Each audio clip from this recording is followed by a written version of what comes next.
সংসদ সদস্য আনোয়ারুল আজিম আনারের মরদেহের খোঁজে কলকাতার নিউ টাউনের সঞ্জীভা গার্ডেন্সে অভিযান চালিয়েছে গোয়েন্দারা। সেখান থেকেই মিলেছে চাঞ্চল্যকর এক খবর। এমপি আনারের বেশ কয়েক টুকরো মাংস উদ্ধার হয়েছে বলে দাবি করেছেন সঞ্জীভা গার্ডেন্সের মালিক সিদ্ধেশ্বর মণ্ডল।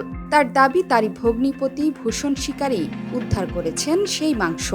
যেনাকে খুন করা হয়েছে ছোট ছোট পিস করে প্যানের মধ্যে দিয়ে ফ্ল্যাশ করিয়ে দিয়েছে ফ্ল্যাশ করে সেই মাংসটা ফ্ল্যাশ থেকে পাইপের মধ্যে দিয়ে ম্যানুয়ালে সেফটি ট্যাঙ্কে গিয়ে জমা হয়।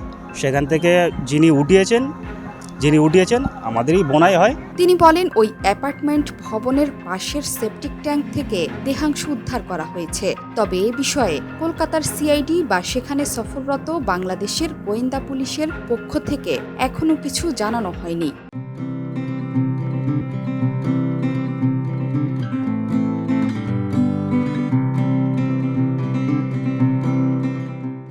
সিদ্ধেশ্বর বলেন, সঞ্জীভা গার্ডেন্সে যাকে খুন করা হয়েছে তার দেহ ছোট ছোট টুকরো করে কমোডে ফ্ল্যাশ করা হয়েছে। সেটা সেপটিক ট্যাঙ্কে পাওয়া গেছে। গন্ধটা জলের মধ্যে সব ধুয়ে গেছে, সাদা হয়ে গেছে, মাংস সাদা হয়ে গেছে। গন্ধ খুব একটা বেরোচ্ছে না, কিন্তু অতটা আমি দেখতে পাচ্ছি না বলে আমি চলে এসেছি। আমার গা প্রচণ্ড গোলাচ্ছিল। না, আমি জিজ্ঞাসা করিনি। সবাই তো ওইগুলো তো উঠাচ্ছে বলেই তো আমি জানতে পেরেছি। ওখানে তো আরও আমাদের কাজের ছেলেপুলেরা ছিল, ড্রাইভার ছিল। তদন্ত সংশ্লিষ্টরা জানিয়েছে যে মাংসের টুকরো পাওয়া গেছে তার ডিএনএ পরীক্ষা করা হবে। তারপর নিশ্চিত হওয়া যাবে সেটি এমপি আনারের দেহাংশ কিনা।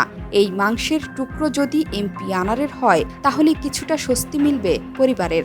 বিফলে যাবে না এমপি আনারের মেয়ে ডলির আকুতিও। মেয়েটি বলেছিল বাবার এক টুকরো মাংস হলেও এনে দিতে। সেই টুকরো দিয়েই বাবার জানাজা পড়াবে পরিবার।